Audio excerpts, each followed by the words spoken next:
If you hear, we lost something for a minute. You're back. We're back. Okay, we apologize. Apparently, you guys lost us for just a minute. Just a minute. What did they miss? Yeah. Well, Yeah. in Bisbee, if you go through the tunnel, I think you lose all sorts of time. That's the way everyone looks at it. You're traveling back in time coming into Bisbee. We don't know what you missed, but it wasn't too much if it was only a couple of minutes. Maybe you missed about they might have missed about the sheets. Yep. So yeah, We got to talk about that again because Okay. that's pretty amazing.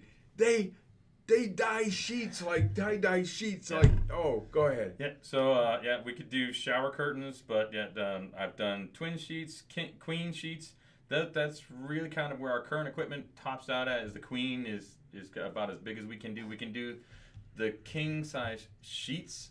But that's it. The comforters and stuff is just too big until we can get a bigger washer. Yeah. It's just a size thing. So, but yeah, they come out looking pretty wild. We've had some fun. I know there's an Airbnb in Bisbee, and then we've got some clients that have some that are. I probably shouldn't say this, but I'm just thinking. I can't help it. I'm thinking out loud. You know, if your marriage needs a little spice, spicing up.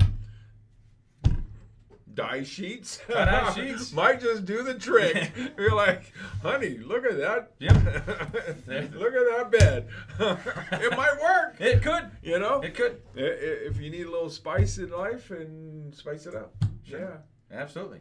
Yeah. Yeah, but we can do the sheets. We can do towels. Let's see, I'm trying to think anything else. As long as it's cotton, we've got hats. We've got bucket hats and beanies, scrunchies, headbands, bandanas. Yeah. Talk Now to in us, Bisbee, sorry. do you get a lot of tourists too? Yes. You get a lot of tourists, Oh, so yeah. that helps the brick and mortar Yes. business with the tourists there. Sure. And that's for the most part. The tourist season for us is kind of we're a lot quieter now as we head into the summer months and we get ready for monsoon. Usually for us, the big push for tourist season is kind of Spring. Yeah, spring. Yeah, It's spring. March through May. With we just had festivities weeks ago that kind of closed things down, and it's been quiet. Of course, we've got Pride this weekend in Bisbee, and Bisbee, of course, we do kickoff for the state here at Pride, and that's big. That's a big thing for us out in Bisbee, and we're looking forward to that. Should be a good time, and that's every year, right? Yep. Oh, yeah. It's an annual event. It is. It's an annual event. It's an annual event nationwide, of course. Bisbee. It's always a big party in Bisbee, a lot of fun, and a lot of people getting along and just enjoying an afternoon. The weather is supposed to be phenomenal, so it's not going to be screaming hot. The last few years, it has been the hottest day of the year, and so we've got the parade, and then you've got of course. The whole party is just, the whole streets are just, everybody's out and walking around and enjoying themselves and having a good time. There's all sorts of events and live music. Of course, every weekend in Bisbee there's live music. So we've got tons of great talent, local entertainment. Some that some more famous than others, but it's amazing the variety and the passion in which they play.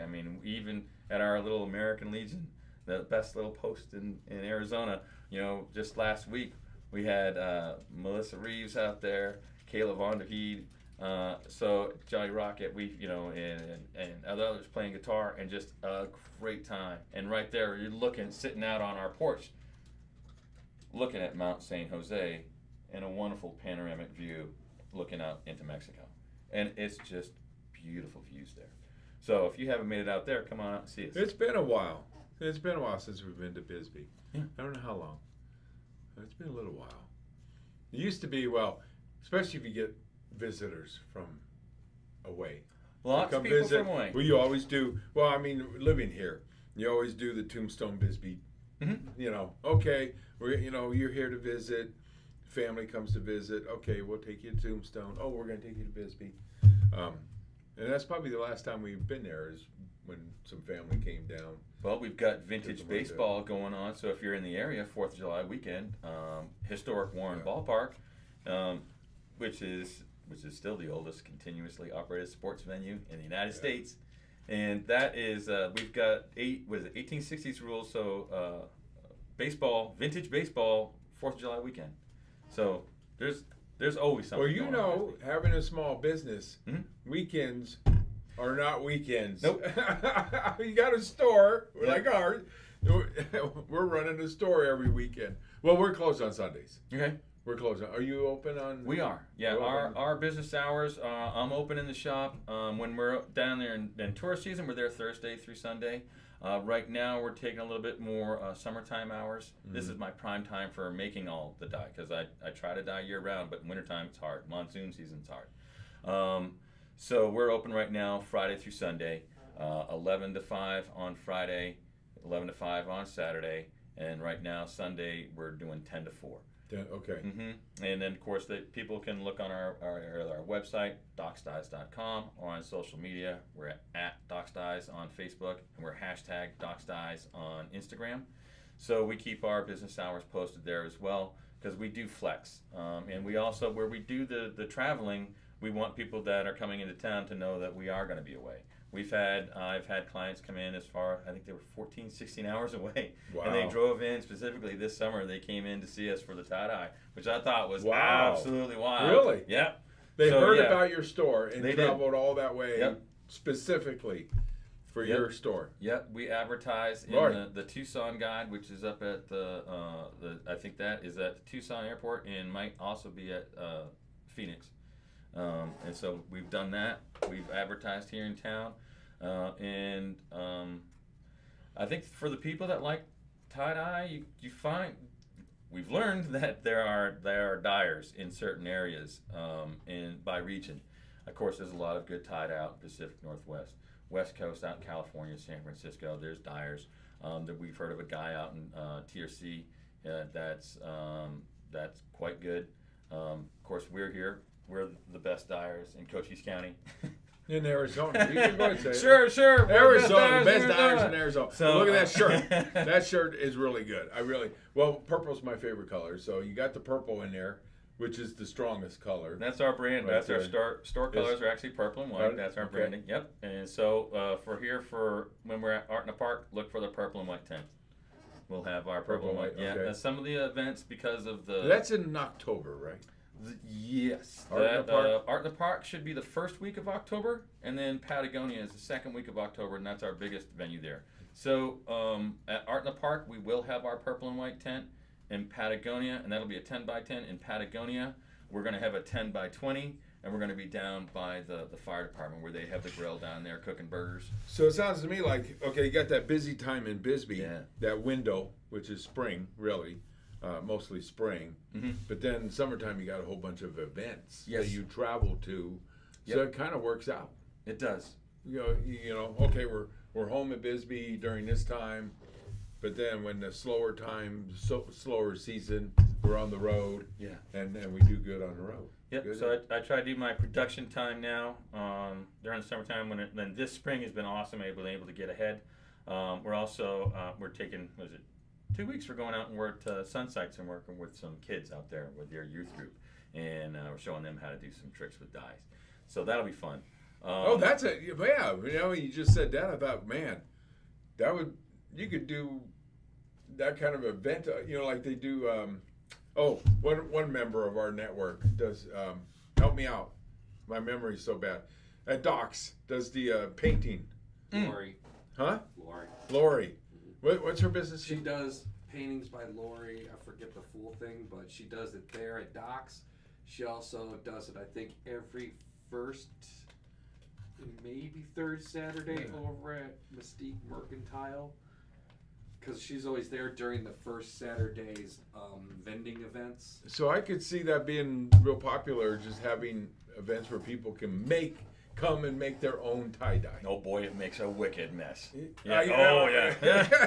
But they would have a lot of fun.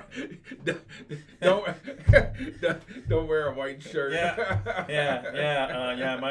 Where I dye, the area in which I dye, my stairs are a rather lovely shade of like blurple. So yeah, it makes a pretty good mess. Yeah. I guess that couldn't work with a bunch of little kids, maybe. Well, with the kids, we're using with the kids we'll be using. You don't we do won't it in use the home the same. living room.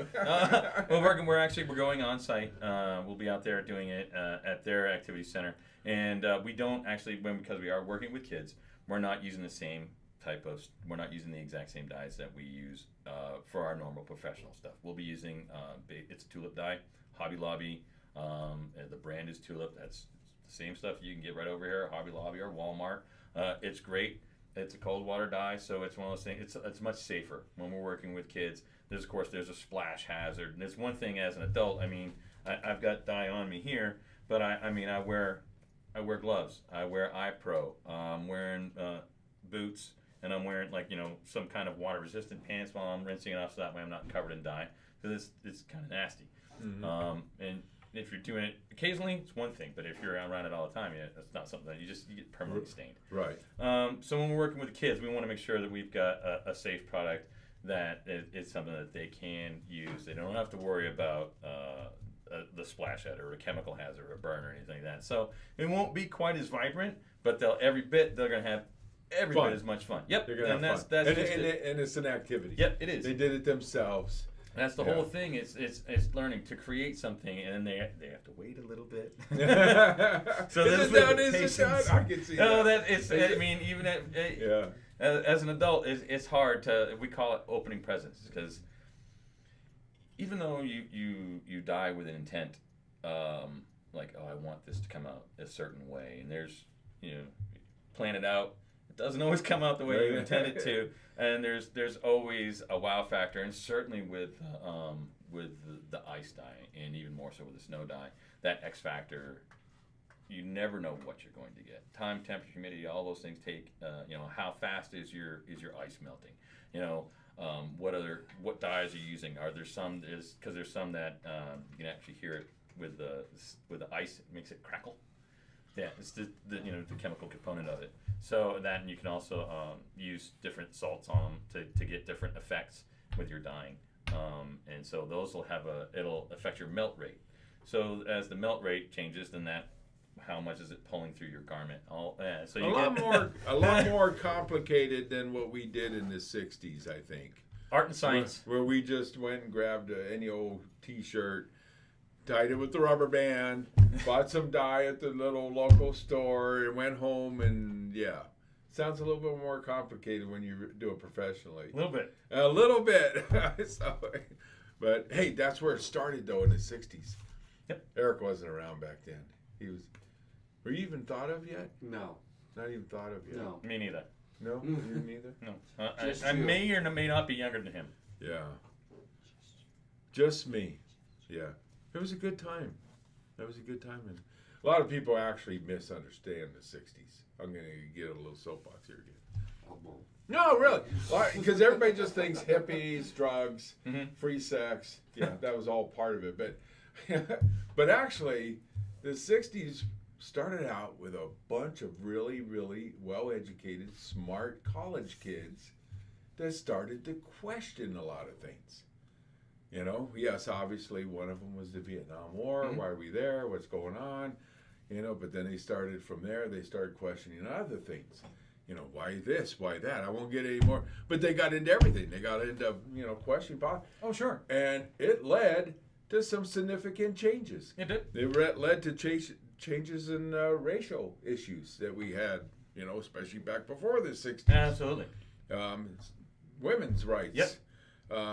Eventually led to gay rights. Yeah, absolutely. So all that started in the '60s by a bunch of very smart college kids that started to question, why are we doing it this way, or why is that a rule, or why can't we do this? Yeah. And sure, some of it got a little blurred with the drug scene and.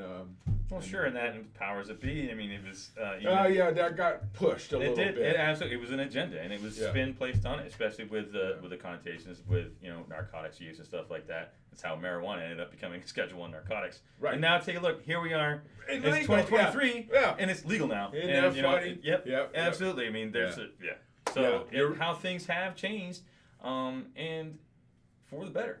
there's a lot of things people are like, oh, well, things could go back the way they were. Yeah. Is that good for everybody? Not necessarily. Yeah. So the '60s were very, very significant, actually. Oh, absolutely. So a lot of young people misunderstand it because they just hear the typical, oh, there was hippies with flowers and drugs and all that. But actually, I lived through it. And I wasn't old enough to be a participant because I hadn't even reached my teenage years yet. But I was old enough to view it. And in Bisbee, we've still got a lot of that culture and that mindset, that positivity, that creativity.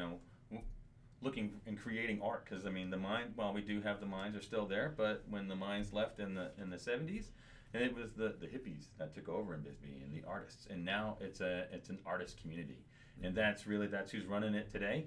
That's who's in there, and there's people like myself that are also members of the community. We're not just there making art or having a shop. We're also active in town with, like, for me, it's through the American Legion. So there's ways to that culture, that art, and that mentality from the '60s carried, and it's still very much alive. And come on over to Bisbee and see it on a day-to-day basis. How'd you hear about our network? I actually, I've been doing some work here with the Hero Paws with Leslie, with my dog, and one of my buddies, he just had his dog, Asha, was a recent graduate. So I've been learning more about the Warrior Healing Center here, I guess recently over the past year, and came in to do a 22 spot a couple of weeks ago. I was asked as a veteran business owner to come in and speak about that, and that is very near and dear to me. I have been affected by that, and I have lost friends. So that's, important. Yeah. So that's how I think that was the inroad and what led to up to today. Oh, so happy to be here today. Thank you for having me. It's been fun. Eric must have met you somewhere. Got 2 questions. You don't get to ask questions. I don't. Oh, you can. The viewer response does. Oh, okay. I know it's been a couple of weeks. We're not used to having a guest on the show, but believe it or not, people watch. Yeah. Oh, yeah. We got, okay. Travis from Puppet Land Casting back. wants to know, do you have any button-down shirts? Not currently. I have done some Hawaiian shirts. I actually asked my wife if I should bring that today. But the only button-down shirt we had closest was the polo. I've got a few of them left in stock. Unfortunately, they stopped making the blanks. Something like that we can do. That would be more of a custom item. So it's a matter of, as long as it's cotton, I can dye it. Okay. I don't know. I'm thinking, Schwan and what the hell's your guy's name again? Wait. I'm surprised you remembered yours. I remember Schwan now, but now I forgot yours. Kevin. I think Kevin and Schwen would look pretty good in a tie-dye. We also have another question from the Warrior Healing Center. Kid bandana? These were made by Travis. He makes Okay. puppets, and we have fun with them. Cool. Yeah. But Are you able to add logos or designs to your tie-dye shirts? Yes, to a degree. I'm actually, I've been working on my own logos. And actually I have an example. So, this is an example. This is our own logo. Okay. that shows up. So yeah, we've got that on the left side for short sleeve, back for long sleeves. And I can do right now monochromatic, and I'm doing the logos for the Radio Electra at Burning Man this year. So they'll be wearing our tie-dye, and I'm doing their logo shirts. So yeah, if you're a burner and you're going to Burning Man, you're gonna see our tie out there. I can visualize, especially a restaurant. So if you had a restaurant place and all your employees, waitresses, hosts, all had tie-dye logo shirts, that would be a cool gimmick. That would be something. People would probably go there to eat not just for the food, but for the atmosphere. It would be I think it would be pretty awesome. That would definitely be something. I've yet to see that. That's an idea. I'm still waiting to do my first wedding too. Okay. I want to do the dresses. So any restaurants out there, I'm throwing that idea out, that if you got a restaurant, that could be a way to really catch some eyes. And, small businesses, we're always looking at ways to bring more people in. And for us, we are, and that's just it, emphasis on the small. As far as logo work and stuff here in town, Wicked does a great job. And he can handle a lot more volume than somebody like where it's just my wife and I. Mm-hmm. So for the logo work, we're keeping that on a smaller scale for right now, just because it's okay. Small restaurant, small restaurant, a small restaurant with a few employees. So yeah, but it'd still be a good gimmick. So yeah, because everything it's all hand done. So the logos, I have a silhouette at home. They get printed out, and then it's all hand cut, hand weeded, and then hand applied. So every time we touch it, it's all hand done. There's no real mass production to anything that we do. So we're touching the shirt every time we do it. So there's a lot of love that goes into everything that we do. You don't want to get too big in. Well, we want it to be fun. Don't want it to be too much like work. I mean, this has been what a blessing this has been. It's been a lot of fun to turn something that you had asked me 10 years ago, hey, you think you're going to be tie-dyeing? Yeah, right. Yeah. With my background? No. No. With his maroon beret on. Yeah, exactly. Yeah. Well, and honestly, we've had quite a few veterans on this show. Not all veterans go in when they get out and go into business. Not all of them do it necessarily to make money. Some of them do it because they have a passion, something that they, especially if you spent a whole career in the Army and you thought about, man, I want to do this when I get out, or I want to do that when I get out, or there's something that they enjoyed. Maybe it started off as a hobby and it turns into a business. We've had a number of our guests, right? Some of our pretty much all. Yeah, the workers. I can't even talk. I find it very cathartic. Yeah. Yes. Travis with the puppets. The guys that do woodwork, that we've had 3 of them on our show. Who else? We've had the guy that does the ponds and the fountains and the landscaping and all that. We've had all kinds of veterans on here. Yeah. And again, there's a theme. Gunny and his barbecue. A lot of Oh yeah, Gunny. Yeah. A lot of them do it. There's a few vets that make good. It's always nice to make money too. Yes. Don't get me wrong. Everybody that does a business want to make a little money, but a lot of the veterans do it out of passion. They do it out of passion because it's something they enjoy doing, and it gives them a lot of you know how it is. Well, when you create something like you're doing, that's different than sitting at a desk. Oh, much so. And keying in on it. When you actually use your hands to create something, there's a satisfaction in that. Young people. There is. Yeah, young people. Let's get a customer very soon. Travis is interested. Okay. Yeah. All right.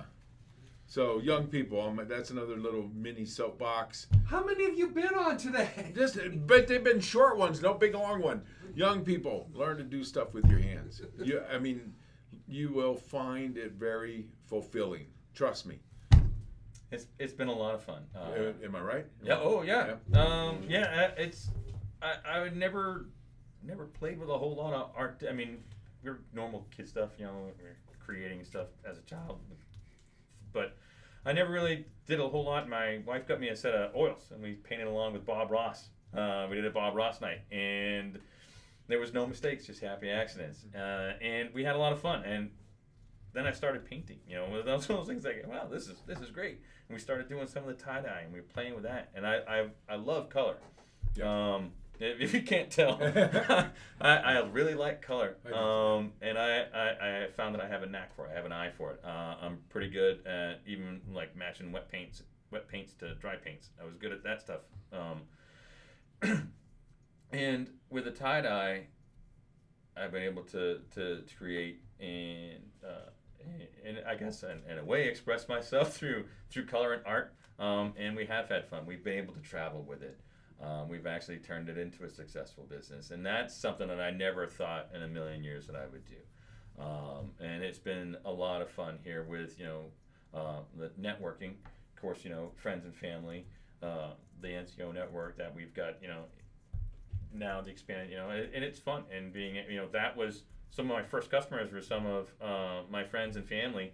So they got probably some pretty lousy tie-dye that we thought was really, really good then, but it's just, compared to what we can do today, it's not the same. And we're happy that we have gotten better.